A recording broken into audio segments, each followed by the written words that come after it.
that they can achieve whatever, participate in their life fully, that's both in a mental and a physical sense, participate as fully as they can, basically. So that might be people who are aged, it might be people who have got a disability, might be people who have mental health concerns, and that's sort of at the, it can also just be people who just want to get the most, OT's moving much more into just being generally more about well-being and being able to actively participate. So it's very broad. It can go from 0 through to 100 years, basically, working with people to ensure they can actively participate in whatever activities they want to or need to in their life. That's very broad, but that's pretty much it in a nutshell. And it's very hard to describe, and I imagine if you Google it yourself, it's very hard to understand, as it was when I was a student, what occupational therapy was, which is why I didn't really know what I was going into when I started, to be honest. Because I actually really wanted to do physiotherapy.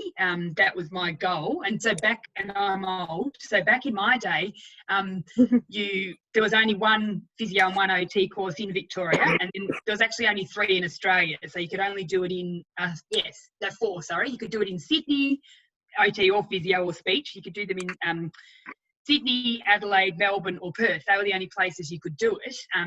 So it was quite a tight entry. Yes, Angela's gone. Pete's just picked up. She had to leave, Pete. She just was coming to say hello. So, but now, obviously, there's a lot of courses available. And back in my day, there was only 100 people who went through OT each year. And so I couldn't get into physio. I missed out by 1 or 2 marks. So I thought, that's right, I'll do OT. I don't really know what it is.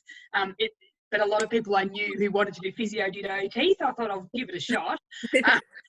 So I did the first year of OT and did well enough to be able to transfer to physio if I wanted to, but by that point I'd done a placement and I actually understood that OT was probably, could give me a lot of what I thought I wanted to get out of physio, which was actually helping people and supporting people to do the things that they wanted to do in life, but actually was a lot broader. So it was probably going to suit me much better. So I decided not to transfer and I kept doing OT. And if I tell you a bit of a plotted history about the types of jobs I've had, you'll realise how broad OT is. It's massively broad. I can't really describe it except for to tell you the types of jobs I've had. And I think, I don't know, Barb, I think that might give the girls and Peter a bit of an idea about, do you think that'd help girls and Peter? While I was at uni, I actually, I was particularly interested in working with children. I found out pretty early on I was really interested in that. So I actually picked up some work working with a student doing a PhD in psychology, working with children with autism and their families. So I started basically supporting these families and children with support around the children's sensory skills. So a lot of children with autism, I'm not sure how much you know about it, but basically have a lot of issues with sensory, with regulating their senses. So it might be sound, it might be touch, it might be how they actually balance, how they feel when they're balancing. So I actually did some therapy, I guess, with these students for this this girl doing her psychology PhD. And I also worked with a behavioural support program with the children, and I realised very quickly that I was really interested in well-being, whether it be physical or originally I was, I went into OT and as I was going to go into physio thinking I was interested in supporting people around their physical abilities, but then I realised I was interested in both and how it all fitted together, the psychological and the physical. So I did that job all the way through my uni, and it was really good money and also gave me really good experience. And then when I finished uni, I had an opportunity to travel overseas with 2 of my friends who I did OT with, and we actually volunteered for 5 months with the leprosy mission over in Thailand, and basically worked with an OT over there and with a doctor in setting up, it was a bit funny actually, because we ended up lecturing at the uni. They'd just started an occupational therapy course at the uni, and here we were fresh out of uni, very few clues, and we were actually lecturing at the university, which was funny. But we also but because we were obviously from a Western country, we had different skill set. So they obviously wanted us to share that. And then we actually worked with people who had leprosy who, unfortunately, and this is 20 years ago, you have to remember, were actually on an island because traditionally people with leprosy were banished to an island. Nowadays we know that it's not contagious leprosy, and we know that you can treat it with medicine, but way back they didn't know that. So people got terrible deformities and were sort of outcast and ended up on this McCain Island off sort of Chiang Mai off northern Thailand. So I actually worked with an OT and a physio and a doctor there to sort of set up, I guess, to make sure these people who had terrible deformities could actually do the basic tasks they needed to do, feed themselves. So we had all sorts of old splinting material. So I don't know if you've seen, but OTs often do a lot of hand therapy, and so we did a lot of hand therapy with thermoplastic to actually design splints that hold on to spoons, hold on to toothbrushes, all that sort of thing to help them be able to look after themselves. And also things like being able to, equipment, they didn't have walking frames or anything like that. So we got hold of some and modified them with bigger wheels to suit the terrain and that sort of thing. So that probably shaped my interest in, or, you know, sparked my interest in helping people more holistically. So as well, again, and I love that time we had over there, and we travelled as well, but and then when I came back to Australia, I got my first real paid job at the Austin Hospital, so one of the big hospitals in Melbourne. And my first job there was actually what as in OT we call orthopedic rehabilitation. So people who have had injuries to their limbs, and it could have been from car accidents, or it could be from having hip operations or knee replacements. So you'll be aware of all that sort of thing. So it was either, you know, it was often a lot of older people, but it could also be younger people who'd had car accidents. And so my role really early on was to actually basically get them out of hospital, and then they'd do rehab when they got out of hospital. So to get them safely to home, I needed to do home visits with them, modify their environment. So I'd work with builders and draftspeople and that to modify their environment, because really the pressure's always on to get people out of hospital economically. The hospitals want them out. So I enjoyed that job, but it was quite stressful. And I also found there that I really didn't get to build a big relationship with people, because I didn't get to know them for very long.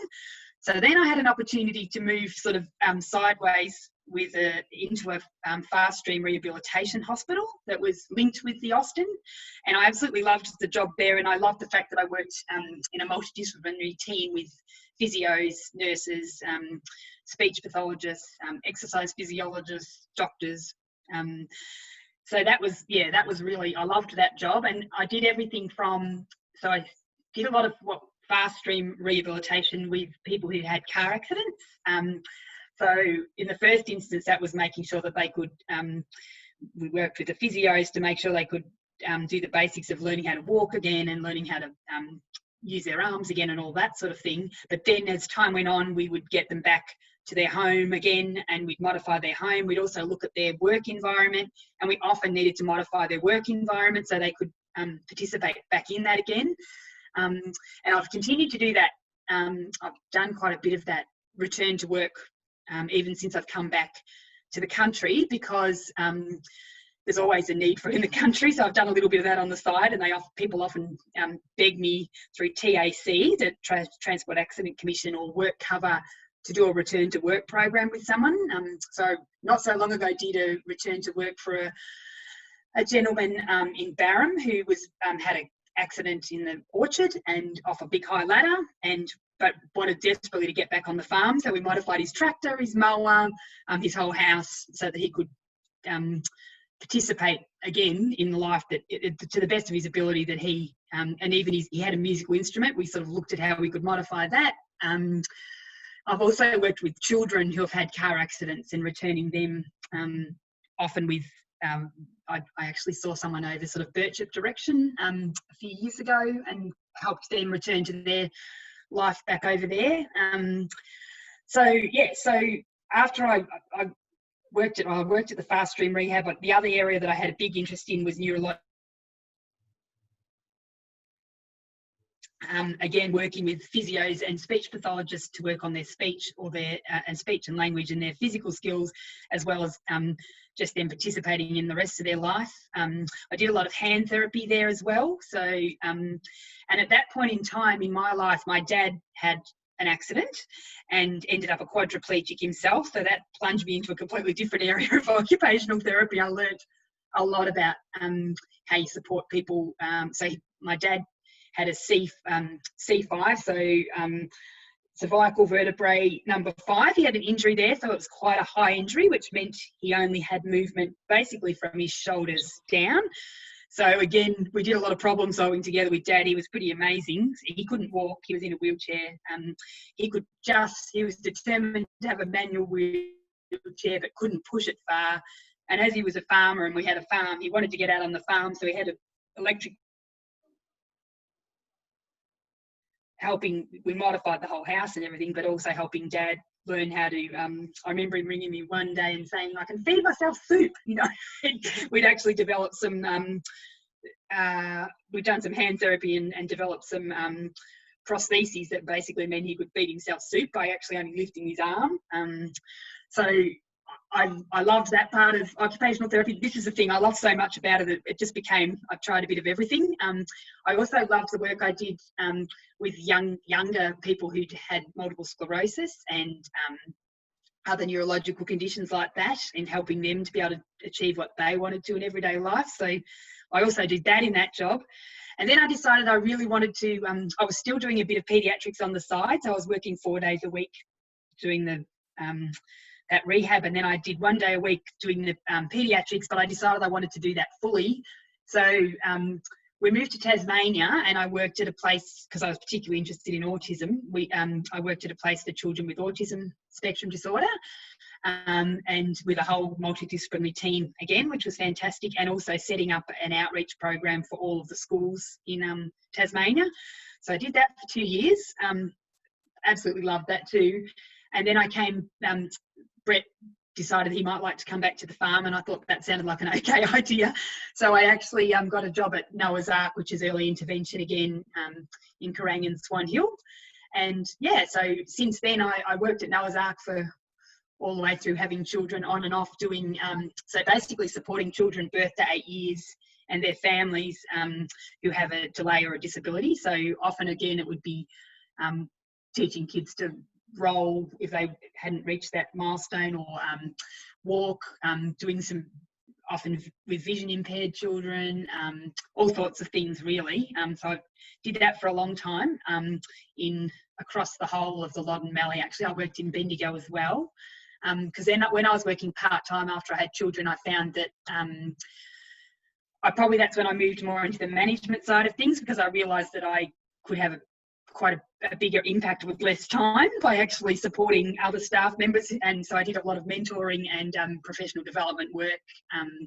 I worked for the Parenting Research Centre for a while and wrote some programs for children with autism there, and worked with families and delivered workshops. So at one point I job shared with another OT down in Melbourne, and she did all the metro part and I did the rural part, and we rolled out all of these programs across Victoria for parents of children with autism.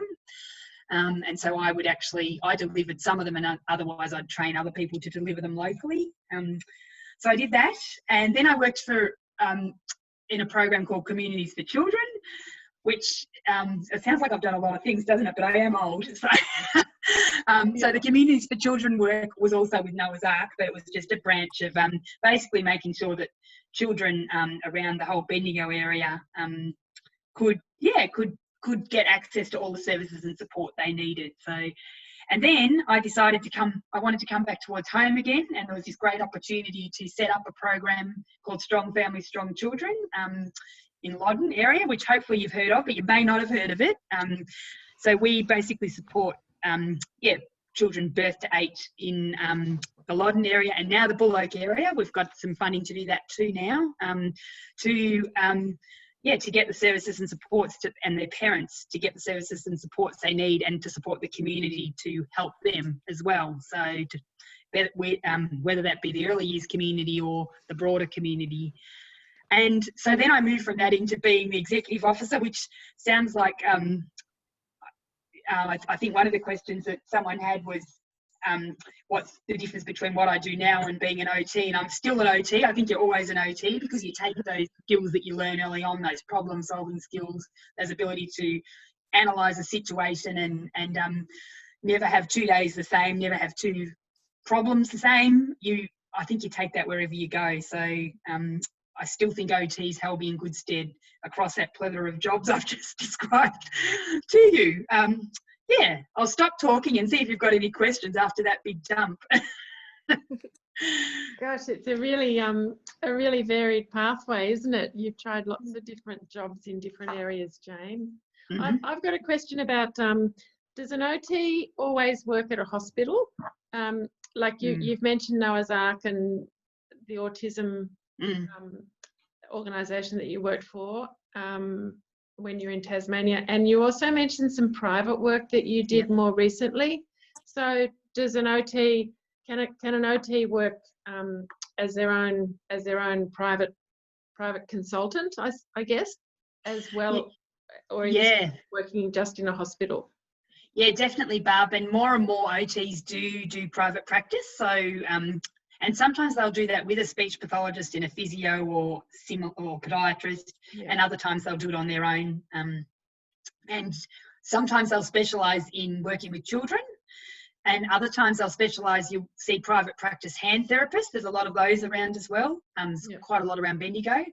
And then also they'll do the driving assessments. OTs do a lot of driving assessments, so return to driving for people who've had accidents and things who won't be able to have a licence and need to retrain, basically. And so they may need modifications to their cars, or they may just need to sort of relearn things, so it's more of a mental retraining sort of process. And also the growing field is occupational health and safety. So quite a lot of OTs will work in private practice and support organisations around making sure they have safe workplaces, making sure that they have ergonomically appropriate equipment. So, chairs and desks and everything that are right for people. And again, doing return to work type programs as well. So, and I forgot to say, I also did do a subject more recently, because I had an interest in farmer health. So I did a subject down there. And that was basically around supporting farmers around their occupational health and safety and what they need to achieve that. So whether it be back care or whether it be mental health, there's a whole broad range of things. So it covers all age groups and lots of different fields of the community. It's good for people like me who didn't really know what they wanted to do and could have a broad range of opportunities and take it whichever way you want to take it. Cool. Alice, I see you've joined us. Do you want to unmute for a minute? Hi. Hi. How you going? Hi, Alice. Have you met Jane before, Alice? No. No? Nice to meet you. Where are you from, Alice? Pyramid Hill. You're from Pyramid too. Oh, great. Okay. So Alice and Emma and Noella are all in Year 10. And all interested in something to do in the health industry in terms of careers. Is that right, girls? Yes. Yeah. Do you have any more questions, girls? At all that jump into your head? What would the most important skill to have for your job be? That's a really good question. I think you need to be really interested and want to work with. You have to like working with other people. It's not something you do on your own. I think you probably need to it's probably a caring sort of profession. So you do if you actually want to help people to be able to participate better in their life. I think you need really good problem solving skills. you need to be willing to not necessarily have a formula to fix something. You need to so you learn a lot of theory in occupational therapy, a lot around anatomy and physiology, and then mental health things, but you actually need to be able to apply that to an individual situation with a client. So you have to be able to analyze things and and also work really well with the client and their family and their friends in terms of what they actually want, how they want to participate in their life, not necessarily how you want to participate. So that can be challenging too. I'm back. You're back, Pete. Yeah, the internet turned off, so yeah. Internet just That's dropped all right. out, didn't it, Pete? And sorry, I was a bit slow to let you back in. Oh, no, that's all right. All good. Oh, good. Yeah. Does that answer your question, or is that? Yeah. Yeah. Yeah, you definitely need to be a caring person, and you need to be very patient, I imagine. Mm.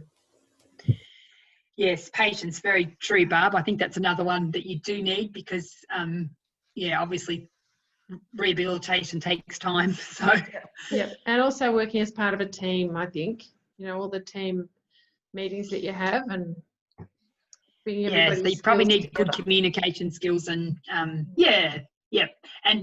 like you said, Barb, you have to want to work in a team. Probably it's not really a solo job. No. Yeah. But very rewarding too, I imagine, Jane. Lots of rewards. Very rewarding. I've literally loved every job I've had. Like, I've wanted to get out of bed to go to every job that I've had. And I think the other thing that's great is you can do it in equally as well in rural areas or metro areas. So it depends on where you want to live. And I guess the thing, because there's so many courses available, OT courses available now, so you can do it at Deakin and Swinburne and Charles Sturt, that's just outside Victoria, but obviously close, and ACU as well. If you are actually interested, girls, it's really worth looking into the individual courses, because my eldest daughter, Grace, was looking into OT last year. That was the one she was choosing between ag science and OT, which is a bit quite different, but she was into science, I guess. And we went to a few of the unis and looked at the courses, because they've changed a lot since my day and they're very different. So some of them, like Bendigo, so La Trobe in Bendigo, and also Swinburne actually do more of a postgraduate course. So you end up with a master's, but it's a 2-year course, so you have to have done an undergraduate course first. Whereas places like City, in particular, and ACU undergraduate course, so you get a bachelor, but you actually get at least 1,000 hours of practical skills in those courses. So if you talk to people, OTs in the industry, who I obviously am, because I've still got registration and still talk to a lot of my OT friends, and that a lot of them say really look into the courses, because the bachelor courses often give you a lot more practical experience, which can mean that you feel more confident in the job. So, but if you're someone who's obviously got more life experience and comes to it with, then perhaps a master's is for you. But if you're not that person, often an undergraduate degree is better. And in visiting Deakin in Geelong, they've got amazing facilities there in terms of simulation. So they can actually, they've got rooms set up to practice skills, so that you're really quite confident by the time you go and do your placements. So you did your course at Lincoln Institute, Jane? Yeah, so it was just turned La Trobe. I'm old, but I'm not quite that old, Barb, but it just turned into La Trobe. Yep. But in those days, it was in Carlton, and we worked with Melbourne Uni a lot, so I did all my anatomy and physiology at Melbourne Uni. Back in my first couple of years, and then eventually it moved out to Bundoora, but not in my time. We were in Carlton. So do the girls want to ask any more questions off the sheet? Do we have a question about, has anyone got the questions there with them? Mine wouldn't load up, so I couldn't actually see the questions. Damn it. Okay. Well, I'll go off the sheet. I'm just interested, Jane, from a student perspective, what subjects do you think would be good to do at school if you wanted to train to be an OT? So back in my day, you had to have a science, and they preferred with preference to chemistry, which is interesting. I did chemistry. I did year 11 physics and year 12 chemistry and biology, and some maths. But I did PE. So I think the PE held me in really good stead in terms of the biomechanics and that side of things. I think biology is really helpful as well, as is chemistry. And definitely physics as well. So all of those are helpful. None of them are prerequisite now, to my knowledge. That none of them have prerequisites. They do, and it's the same in my day. You had to have a certain minimum level of English. But in terms of the science, they do recommend sciences, but there's not a prerequisite. But I know some of my friends who I went through with did struggle with the first year. When they didn't have any science, so it's not doable, but yeah, if you're interested at all. So when I started, it was called a Bachelor of Applied Science in Occupational Therapy, so basically telling you that this was going to be about applying science. So whereas now it's just a Bachelor of Occupational Therapy, which doesn't tell you much. So yeah, and psychology would definitely be helpful as well in terms of the mental health side. Definitely, but again, all that could probably be learned. I'd say the sciences are probably the most helpful. Yeah. So the subjects that you do in the course are fairly science oriented. Like a lot at the start, very much so. You do a lot of biomechanics and basic anatomy and physiology, and then as time goes on, you do more things about the workforce and about occupational performance. Hi, Fiona. Like a bandit. Taking the compulsory photo, Jane. Oh, the compulsory photo of the dark screens. Thank you. Quick question, Jane. The file that was sent through the email, are those the questions that we ask? You can ask a question. You can ask any of those questions you're interested in, Pete. These girls, I think, put some of those together. Yeah, because I was sort of confused on why I got sent them. Yeah, just to give you an idea, if you wanted to ask something specific about occupational therapy, about as a career, or sciences, or health sciences, because I can talk a bit about other health sciences, because I have actually managed other health science people, other professionals as well. Yeah. Oh, yeah. So any question though, Pete, that was just ideas, I think, to get the girls thinking, oh, they must be the things that they thought they might like to know.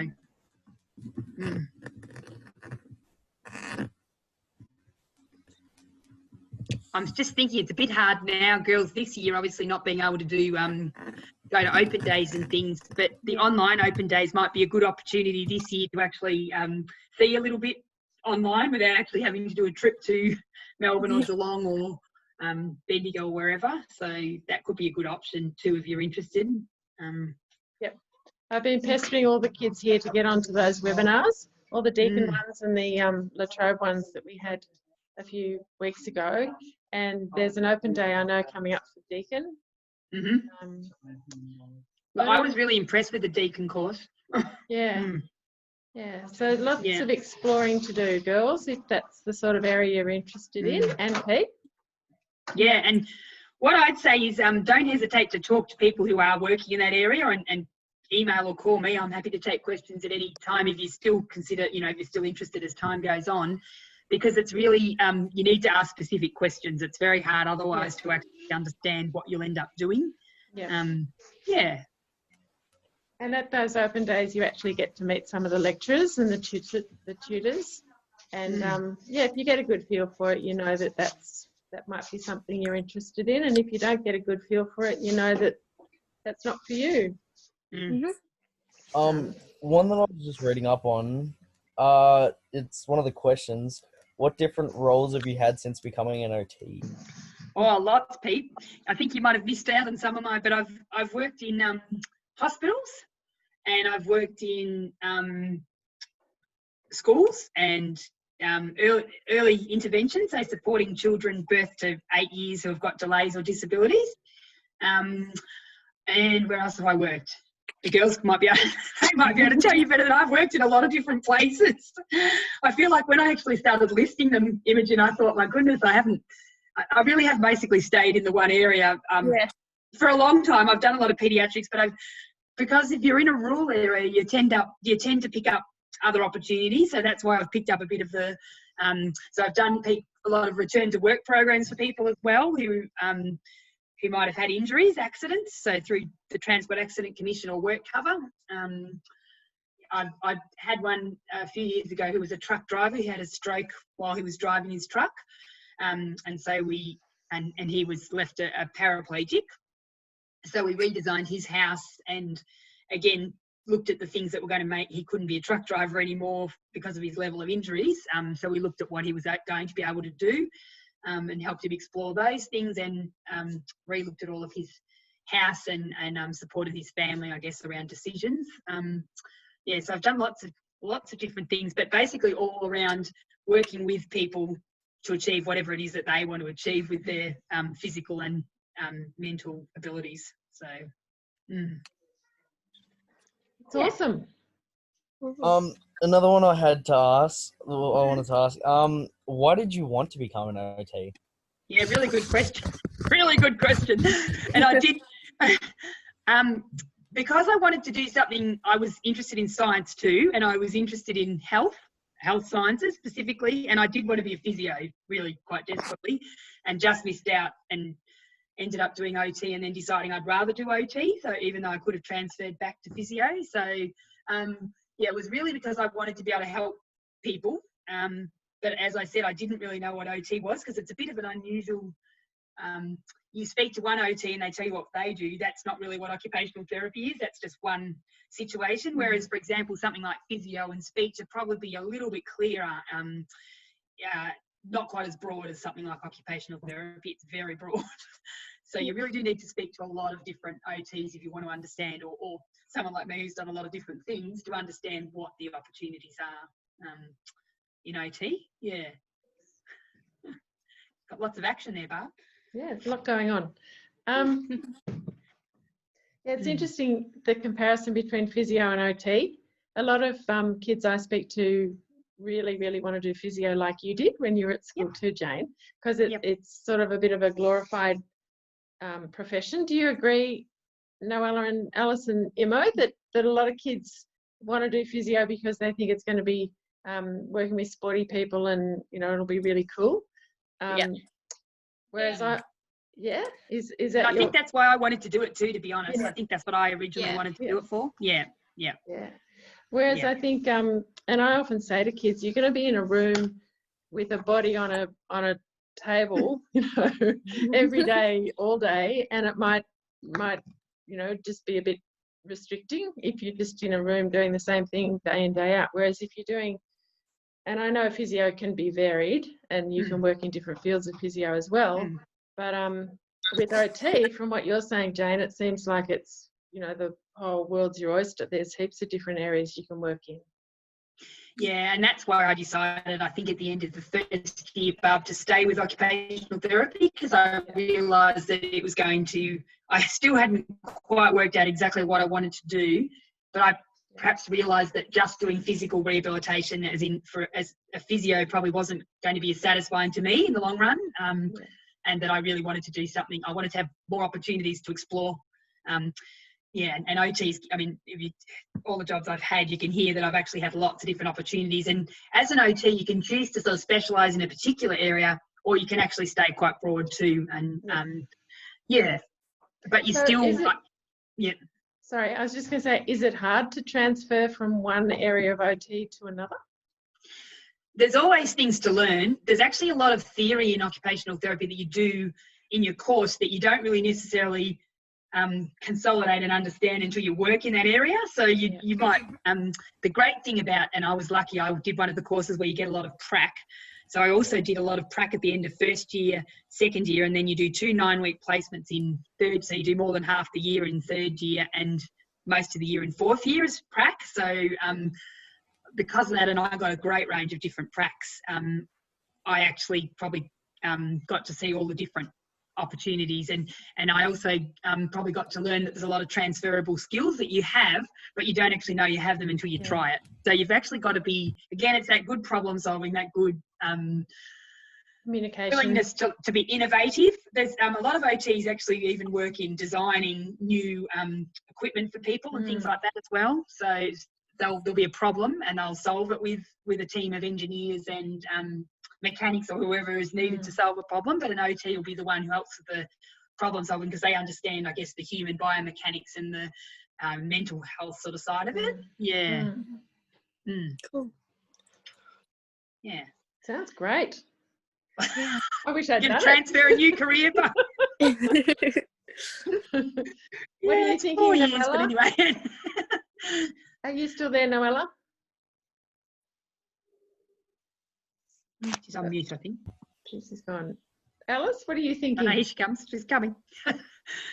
Yeah, I'm here. Yeah. Have you got any other questions? Has it sparked any interest in you, Alice? Sort of. Yeah. You've really just got to look into all these things, don't you, girls? And you know, at 15, 16, 17, it's very hard to know what you want to do in life. Pete, it's really hard to know. So you've just got to, I think, explore things. And sometimes you find out what you don't want to do as well, and that's fine too. Yeah. Yep. Yeah. Cool. Well, I think we're good. If I haven't got anything from Noella yet, so I'm not sure if you've got any other questions, Noella. No, I don't. No? Has it made you more interested in OT? At school today. Sorry? Sorry? Hello? I think she What did you might say? have some other people with her. Sorry, other people is in my room right now. Oh, that's okay. That's okay. Has it aroused any interest in you, Noella? Sorry?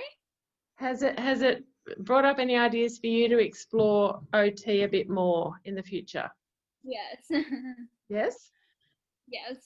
That's good. What area were you thinking of looking at after you leave school? I'm still thinking about it. Yeah. Plenty of time. Yeah. There's Yeah. no hurry at all. But we're very, very grateful, Jane, that you gave up some time today. I think we better let you go unless Emma's got any other Nah, I'm all out. ideas. You're all- You're all out. It's been You need to really recoup. interesting, Jane. Really, really interesting for me. No, it's my pleasure. But probably just to say, if anyone has any questions, email or details, and I'm really happy to answer any questions along the way if you are interested in the next year or two to find out more. Yeah, that's great. And just to let you know, I have recorded this. So if there's any other students or young people out there, Pete, who you know, who might be interested in watching this, just let me know and I can send you a link. And maybe Sammy might be able to watch it, Imo, because she was tied up babysitting today and couldn't come. So thank you very much for coming along, guys. For Thanks, Zoom. Jane and Barb. Pleasure. Thanks. Pleasure. Thank Anytime. you very much, Jane. No worries, Barb. Okay. Thank you See very you later, much. everyone. Bye. See you later. Bye, Peter. Yeah. Bob, Oh, yes, Peter. do you reckon you might be able to send me the video? Because I think I missed Yeah, you missed 10, a lot of the 15 beginning. minutes. Yeah, and I Yeah, missed that's the right. beginning And as well. Alice missed a fair bit too, so I'll send it to her as well. Yeah, Great. cool. That was really interesting, Jane. Thanks for zooming in, Pete. That was really No good of you. worries. Thanks for Yeah, that. that was great. That was Yeah. great. See ya. Okay. No, pleasure, Barb. Bye. Okay. See you. Thanks Bye, very much, Pete. Jane. No worries. See you later. Bye. Oh, I can't leave. Now I Get can. out of here.